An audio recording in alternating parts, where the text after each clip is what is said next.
ইসলামী শ্রমিক আন্দোলনের নাটোর জেলা শাখা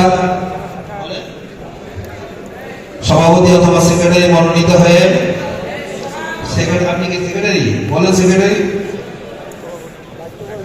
তার দায়িত্ব বলেন।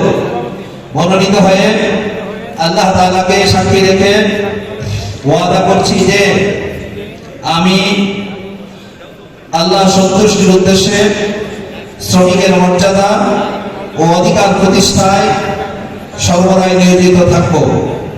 ইসলামী শ্রমিক আন্দোলনের সম্প্রসারণ, মজবুতি অর্জন ও মূল লক্ষ্য বাস্তবায়নের সর্বাত্মক প্রচেষ্টা চালাব।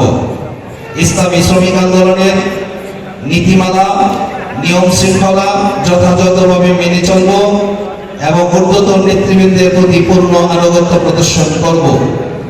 আমার উপর অর্পিত দায়িত্ব ও আমানত যথাযথভাবে পালন করব। আমিন। আল্লাহ তাআলা আমাকে এই ওয়াদা পালন করার তৌফিক দিন।